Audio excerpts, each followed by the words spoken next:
이 아침에 예배 자리에 나오신 모든 이들을 우리 주 예수 그리스도 이름으로 축복합니다. 이번 한 주도 예배를 통해서 힘없고 위로받고 새로워져서 소금으로 빛으로 승리하는 삶이 다 되시기를 축복합니다. 좋은 찬양 여전히 준비해 주셔서 감사합니다. 하나님이 받으실 만한 귀한 찬양이 된 줄 믿습니다.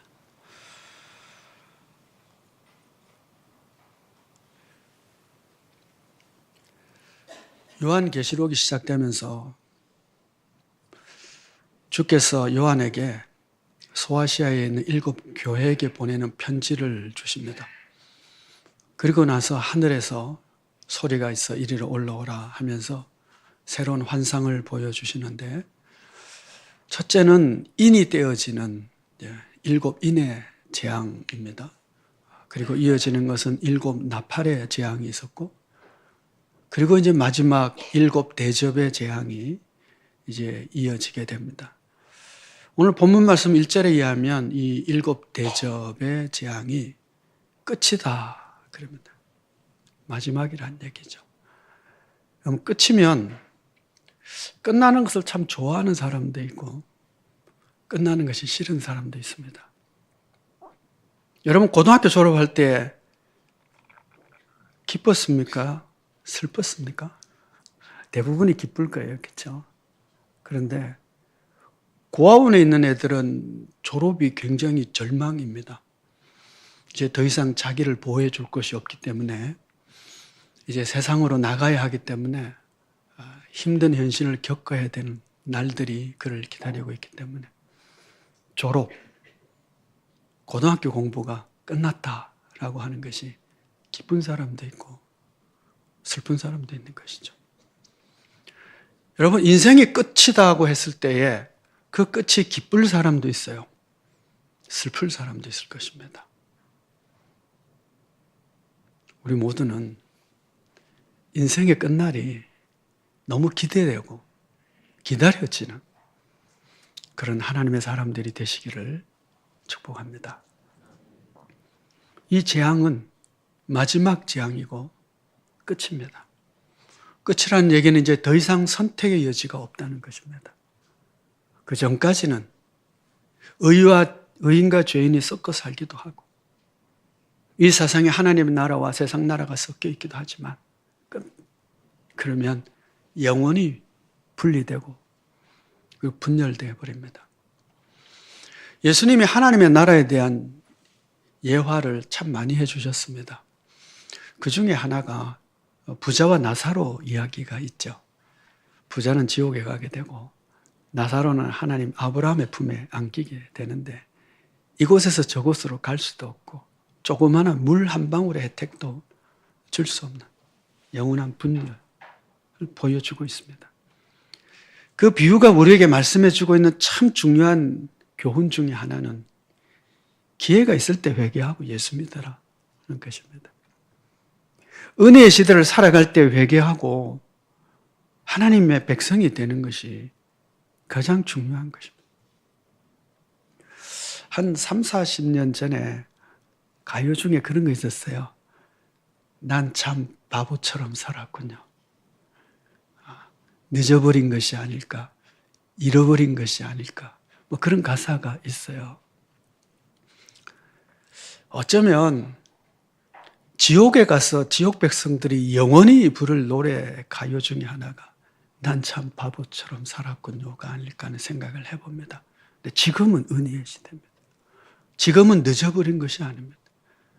지금이라도 우리는 구원에 합당한 삶을 살아야 하고 구원받은 하나님의 백성으로 살아야 하는 것입니다. 그런데 끝이 되면 더 이상 기회가 없는 것이죠.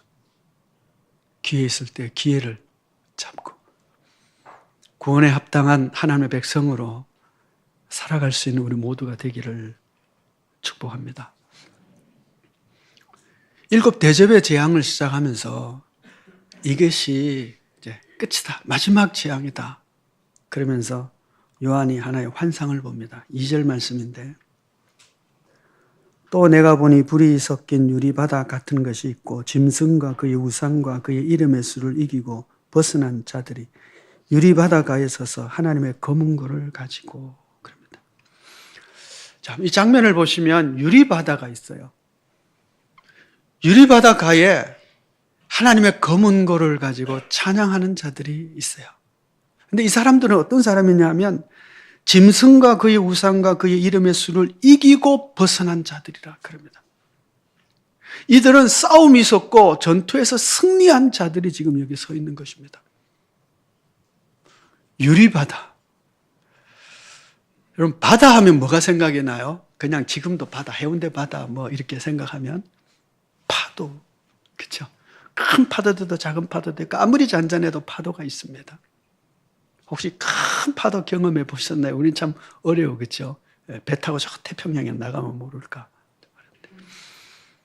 예전에 오키나와를 갔다 오다가 후쿠오카에서 부산으로 오는 배를 탔어요.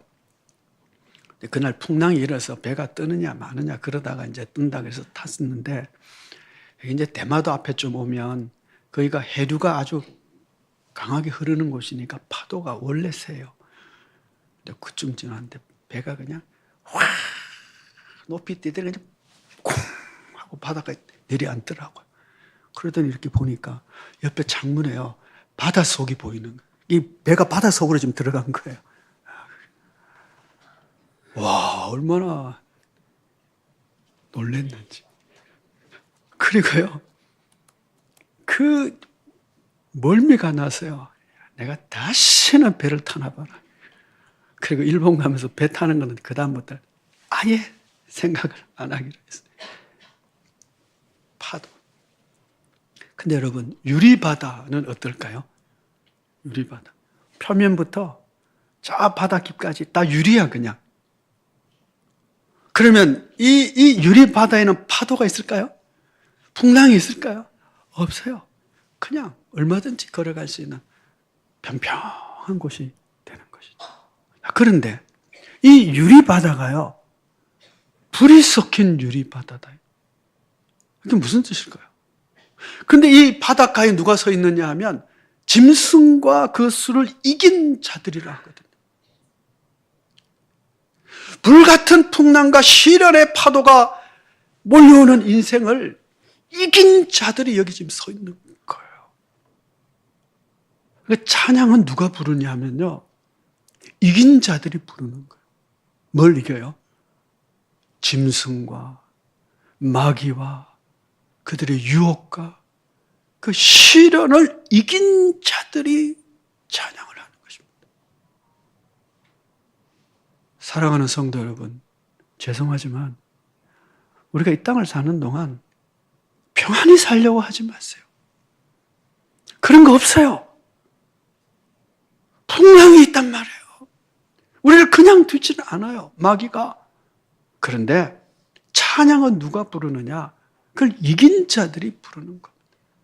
우리 안과 우리 밖에 세상의 환경이, 마귀가, 세상 풍조가, 우리 안에 죄의 욕심이 우리를 넘어뜨리려고 온갖 방법으로 우리를 시험하고 넘어지게 하고, 그리고 때로는, 아니 종종 넘어질 때가 더 많지만 하나님께서 우리를 일으켜주시고, 그리고 다시 파이팅을 하고 다시 이기려고 힘쓰고, 그런 싸움이 있는 삶을 믿음의 삶이라고 말씀하고 있고, 그걸 이겨야 유리바닷가, 이제는 다 점령돼 버린, 더 이상 파도와 풍랑이 없는 곳에 서서 찬양하게 됩니다. 여러분, 이번 한 주도 풍랑을 이기고 승리하신 분들 되시기를 축복합니다. 다음 주에 모였을 때는 이 유리바닷가에 선 성도들처럼, 하나님, 지난 한 주 이렇게 하나님이 우리를 이기게 하셨습니다, 내가 승리했습니다, 그 감격을 가지고 하나님을 찬양할 수 있는 우리의 믿음이 되기를 축복합니다. 지난 주 중에 그 세미나 중에 한 교수님이 그런 얘기를 하는데, 색다른 해석이라는 생각을 했어요. 창세기 1장 말씀을 하시면서 하나님이 안식하셨다, 7째 날 안식하셨잖아요.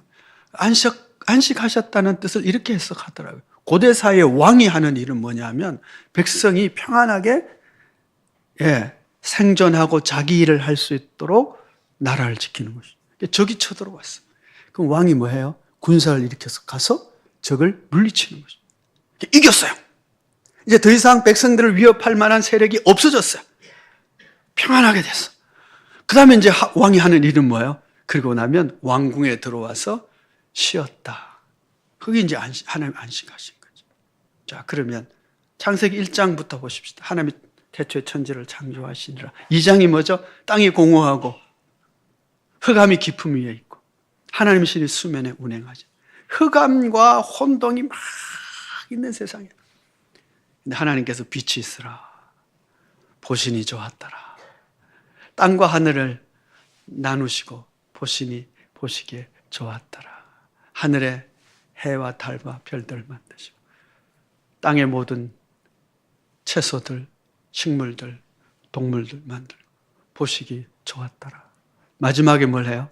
사람을 만드시고 사람들에게 모든 것들을 다스리고 통치하고 생육하고 번성하라.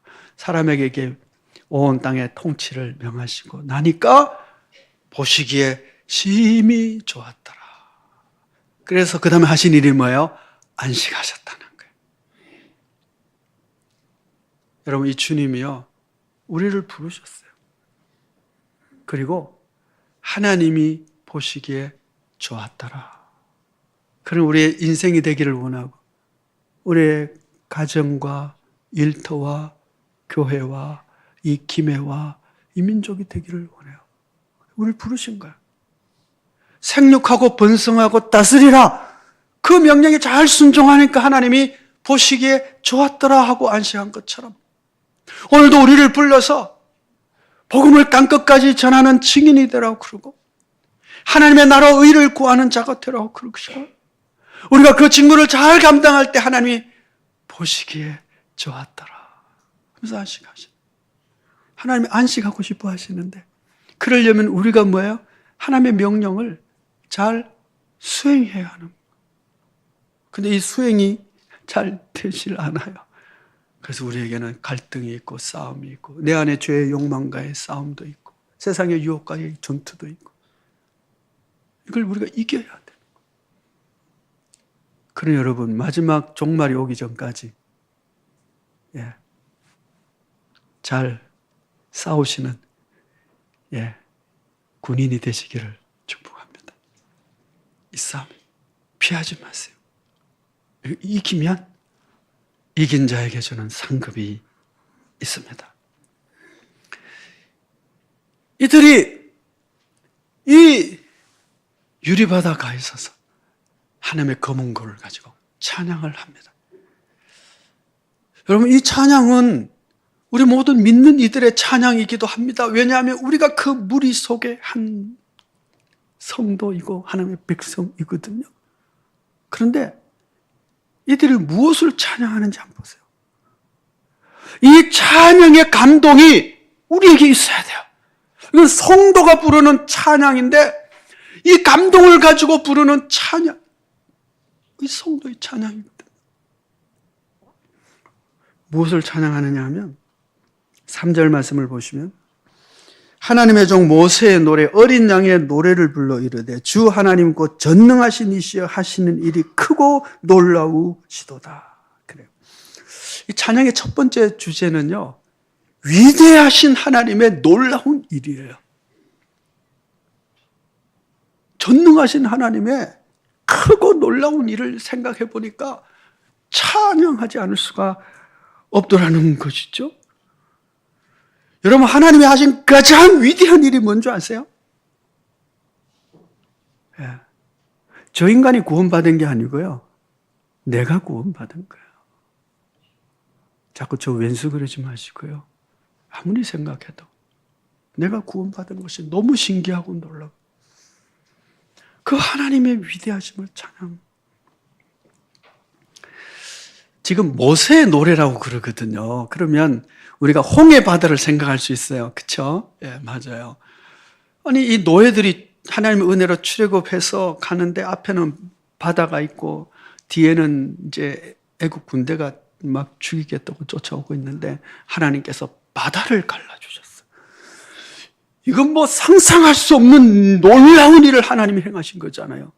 구원을 베풀어 주시는 거예요.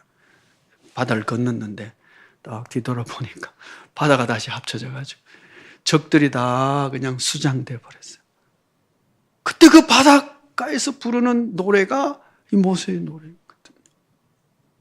여러분, 하나님의 백성들이 부르는 이 바닷가에서 부르는 노래는 뭐냐 하면 하나님의 크고 놀라우신 일로 말미암아 내가 살았고 구원받았고 하나님의 백성이 된 것이 너무 놀라웠어. 찬양하는 거예요. 지난 주중에 19일자 소빈 묵상이 오늘 이 본문의 말씀이었어요. 그래서 제가 이렇게 묵상을 했거든요. 의롭고 참되고 크고 놀라운 일이 있습니다. 우리 하나님께서 행하시는 일입니다. 우리는 감히 그 일을 짐작할 수조차 없습니다. 믿음으로 신뢰하고 따르는 것뿐입니다. 여러분, 하나님이 하신 일을요, 우리가 짐작할 수 없어요. 왜? 너무 크신 하나님이니까. 바다를 가르는, 아니면 그냥 전부 천사들의 날개에 그냥 태워서 그냥 바다를 건너든지 모르겠어요. 하나님 너무 위대하시고 너무 크신 하나님이 일을 행하시는 거예요. 나를 위해서, 우리의 구원을 위해서 행하시는.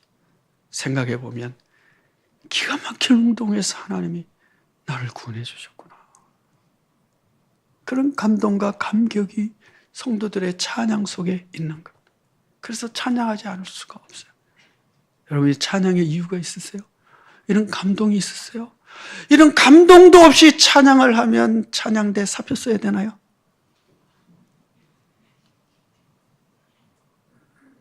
여러분, 이런 감동과 감격이 식어진 찬양을 부르고 있다면 조심하십시오. 지금 신앙에 문제가 생긴 거예요. 찬양하면 마음에 감동이 있고 감격이 있고 눈물이 있고 너무 감사가 넘치고 정상적인 유리바닷가에 서서 하나님의 검은 고를 가지고 찬양하는 자들의 모습입니다. 하나님의 놀라우신 일이 얼마나 놀라운지요. 크신 일인지. 지난주 묵상 보면 엘리야 이야기가 나와요. 엘리야가 여기 이제 이사벨의 공갈 협박에 그냥 도망을 가잖아요. 그래가지고 하나님께 막 항의를 합니다. 하나님, 나만 남았습니다. 하나님이 그러시잖아요. 내가 이스라엘 가운데 7,000명을 남기리니 다 바알에게 무릎을 꿇지 아니하고 다 바알에게 입맞추지 아니한 자니라. 여러분, 제가 이 말씀을 이렇게 묵상을 했어요. 선지자의 눈에도 선한 이가 보이지 않는 험악한 시대에 하나님께서 택하시고 남겨두신 이들이 있었습니다. 그들은 여호와만을 경외하기로 결심하고 그 길을 걷는 이들입니다. 이들이야말로 택함받은 하나님의 백성들입니다. 하나님이요 7,000명을 선택하고 남겨두셨다 그래요. 선지자 눈에는 안 보이는 거예요. 그렇지만 거기에 바알에게 저항하고 여호와 신앙을 다 붙잡고 사는 7,000명이나 있어요. 여러분, 이스라엘이요 조그만 땅덩어리입니다. 그 유다까지 다 합쳐봐야 뭐 우리 경상남북도 정도 될까? 이스라엘 하면요 그 경상북도 정도 될까 말까요? 거기에 그 고대 사이에 뭐 인구 얼마 되겠어요? 거기에 7,000명이라는 어마어마한 숫자가 하나님의 사람에 남아 있는 거예요. 그 중에는 엘리사도 있었어요. 엘리사가 운영하던 선지 학교에 선지 학생들도 거기 포함이 되어 있겠죠. 오늘도요. 우리는 상상할 수 없고 우리는 가늠할 수 없는 하나님의 위대한 역사가 있습니다. 쉽게 속단하면 안 되는 것이죠. 하나님께서 그 크신 우리가 감히 상상할 수도 없는 하나님의 지혜로 오늘도 우리를 지켜주시고 보호하여 주시고 인도하여 주시니 여러분, 이 하나님의 놀라운 은혜 안에서 파이팅을 하는 말씀대로 살기로 결심하고 불같은 시련의 풍랑의 바다를 잘 넘어가는 하나님의 사람들 되셔서 이 찬양을 부를 수 있는 그런 하나님의 백성들 다 되시기를 축복합니다. 찬양의 첫 번째 주제는 위대하고 놀라신 하나님의 크신 일입니다. 두 번째는 뭐냐 하면 3절 하반절을 보시면 만국의 왕이시여 주의 길이 의롭고 참되시도다. 그럽니다. 하나님께서 행한 일이 의롭고 참되다고 그럽니다. 여러분, 의로움이 있고요, 참됨이 있는데 이것이 하나님이 하시는 일에는 같이 있어요. 우리는 이거 함께 하기가 참 어렵습니다, 여러분. 그런데 하나님은 의로우시고 참되시고 같이 있어요. 여러 번 말씀을 드렸지만 꼭 명심하십시오. 의라고 하는 정의는 저 세상에서 하는 정의와 달라요. 성경에서 의라는 정의는 하나님이 의롭다고 하는 것은 무엇인지 세상 기준으로 보지 마시고 말씀의 기준으로 보셔야 돼요. 성경에서 말하는 의라는 개념은 뭐냐면 하나님의 기쁨이에요. 하나님이 기뻐하신 뜻, 그게 의예요.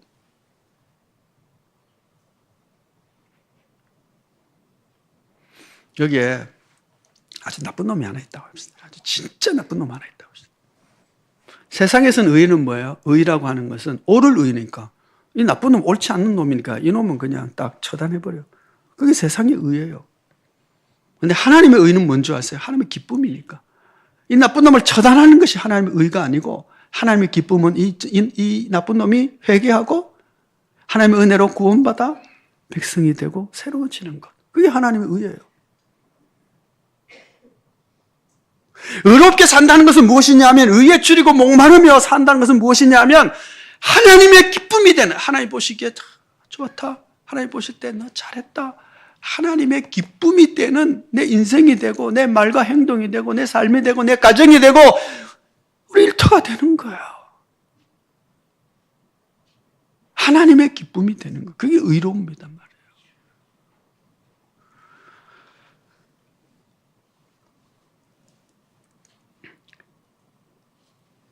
그런가 하면 참되다, 의롭고 참되다고 하는 것은 진리에 진실되게 부합되는 것. 나쁜 놈은 나쁜 거예요. 나쁜 놈은 처벌받아야죠. 그게 이제 하나님의 진리에 따른 거잖아요. 근데 하나님은 이게 참되단 말이에요. 진실되다, 진리대로 행하시는 하나님이시거든요. 근데 하나님의 기쁨도 되고 하나님의 진리도 진실함에도 부합되는 일이 있어요. 그 하나님이 하시는 일이에요. 여기 대표적으로 어디에 나오느냐 하면 요한복음 8장을 보면 예수님께서 성전에 올라가셨는데 바리새인들이 간음하다가 잡힌 여자를 데리고 옵니다. 저는 아무리 생각해도 이 장면이 너무너무 수상해요. 도대체 남자는 어디 간 거예요? 그렇죠? 굉장히 남성 우월주의자. 어쨌든 여자를 데리고 와요. 그리고는 율법에 의하면, 하나님의 말씀이잖아요. 율법에 의하면 돌로 쳐 죽이라고 그랬는데 선생님은 당신은 어떻게 하겠습니까? 라고 말해요. 우리 잘 알다시피 하나님께서, 주님께서 어떻게 하세요? 땅에 이렇게 쓰다가 자꾸 얘기하니까 너희 중에 죄가 없는 자가 돌로 치라. 그래요. 그러자 다 도망을 갑니다. 이 여자를 정죄할 수 있는 죄 없는 사람, 이 여자를 심판할 수 있는 자가 아무도 없었던 거예요. 여러분 사실요, 죄를 심판할 수 있는 자격이 우리 아무도 없어요. 예수님밖에 없어요. 근데 예수님이 이렇게 얘기하죠. 너를 정죄하는 자가 어디 있느냐? 없습니다. 그러자 하느님, 그래, 나도 너를 정죄하지 않으니 가서 다시는 죄를 범하지 말라. 예수님께서요, 이 여인의 죄를 용서해 주세요. 나도 너를 정죄하지 않겠다. 그런데요, 참 놀라운 일을 여기 뒤에 기억을 하셔야 돼요. 주님이 나도 너를 용서하겠다, 정죄하지 않겠다는 얘기는요, 이 여자가 받아야 될 죄짐을, 죄의 대가를 내가 대신 치를 테니 너는 가서 다시는 죄를 범하지 말라고 한 거예요.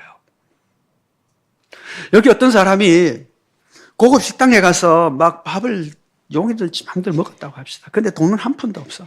나중에 돈이 하나도 없는 거야.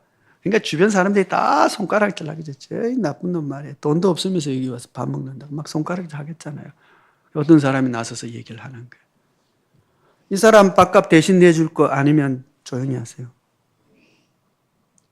그리고 이 사람 밥값 내가 대신 내주겠습니다. 그래 당신 밥 잘 먹고 힘 얻어서 가서 열심히 일하셔서 돈 벌어서 다음에는 공짜로 밥 먹지 마시고 돈 내고 밥 드세요 라고 한 거예요. 비슷하게 설명이 됐습니까?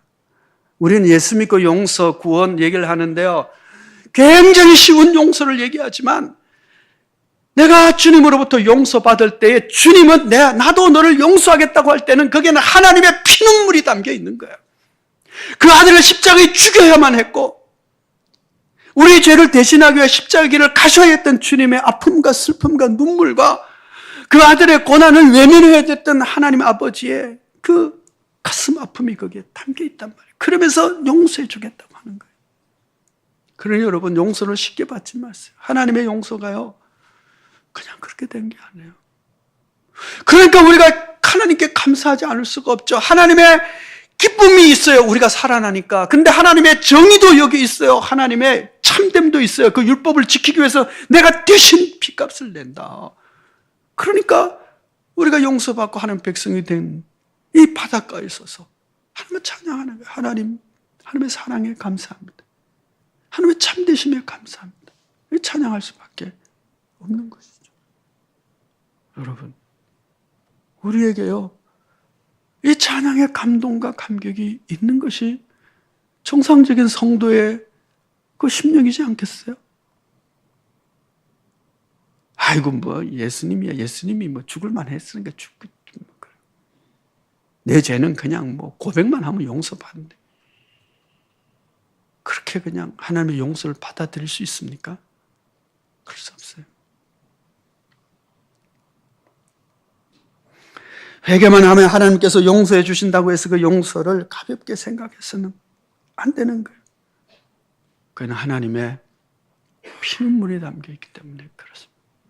그래서 우리가 하나님께 감사하는 그 찬양의 감동과 감격이 있는 사람이 지금 하나님의 검은고를 가지고 바닷가에 서서 찬양하는 자. 오늘도 바른 믿음을 가지고 이 땅을 살아가는 사람들의 가슴에 있는 뜨거운 찬양의 이유가 그게 있는 거야. 이 찬양의 감동을 잊지 마시기. 이 감동이 식으면은 기도하시고 하나님의 용서와 사랑과 구원의 감동을 제가 다시 감격할 수 있게 해주십시오. 그 감동을 되찾는 찬양의 사람들이 되시기를 축복합니다. 7 대접의 재앙을 담은 천사들에게 쫙 나눠줘요. 그리고는 8절 말씀 보시면 이렇게 얘기합니다. 하나님의 영광과 능력으로 말미암아 성전의 연기가 가득 차며 7 천사의 7 재앙이 마치기까지는 성전에 능히 들어갈 자가 없더라. 성전에 지금 하나님의 영광의 연기가 꽉 찼어요. 그러니까 아무도 그 성전에 들어올 자가 없었다. 여러분, 성전이 하는 중요한 기능이 있죠. 뭘까요? 하나님을 예배하고 찬양하고 하나님 만나는 것도 있지만 우리 편에서 보면 죄인이 용서받을 수 있는 유일한 곳이 거기예요. 그런데 성전에 들어갈 자가 없다는 얘기는 이제 더 이상 용서받을 수 있는 문이 막혔다는 얘기야. 이 문이 막혀버리면 더 이상 구원의 은혜를 입을 수가 없습니다. 용서받을 수 없기 때문에. 그래서 여러분, 우리가 이 땅을 살아가는 동안 우리가 살아있다는 것은 2가지, 종말이 오기 전이니까 2가지 아주 중요한 하나님의 은혜가 있다는 거예요. 첫째는 불같은 시련을 우리가 한번 파이팅하고 싸우고 믿음대로 한번 살아볼 수 있는 기회가 주어졌다는 거죠. 천국 가서 뭐 마귀하고 싸우겠어요? 싸울 일 없어요. 이 땅에서만 싸울 수 있는, 이 땅에서만 믿음대로 살기 위해서, 말씀대로 살기 위해서 눈물 흘리고 무릎 꿇고 기도하고 이 땅에서만 할 수 있는 일이에요. 그래서 여러분, 이번 한 주도 한번 멋지게 싸워보자고요. 한번 승리해보자고요. 지금 우리에게 주어진 기회가 그거. 잘 싸우면은 뭐예요? 면류관 또 하나님이 주시잖아요. 의의 면류관 예비되어 있잖아요. 2번째는 회개의 기회입니다. 이 땅에 있을 때만 우리가 회개할 수 있어요. 끝나면 끝입니다, 여러분. 이 땅에 있을 때. 성령이 우리에게 가르쳐주고 말씀이 우리에게 인식시켜줄 때마다 회개하고 용서받고 그 정결한 심령으로 성령이 주신 은혜로 믿음의 삶을 잘 살아가는 그런 하나님의 사람들 다 되시기를 축복합니다. 기도하겠습니다. 은혜로우신 아버지 하나님, 이 땅의 수고가 끝난 뒤 저 하늘가에 서서 하나님의 위대하심과 놀라우심, 하나님의 은혜와 사랑과 구원하여 주심을 찬양하는 무리 가운데 저희도 있게 하여 주시기 원합니다. 그래야 오늘 한 주도 찬양하는 무리 가운데 들어있는 나답게 믿음의 길 잘 걸어갈 수 있도록 시험과 시련이 있다 할지라도 순종하는 마음으로 싸워 이길 수 있게 하여 주시고 수시로 성령께서 우리에게 말씀하여 주시고 인식시켜 주시는 대로 우리 죄를 회개하고 용서받을 수 있을 때 용서받아 정결한 심령으로 하나님의 백성답게 살아가는 저희들 되게 하여 주옵소서.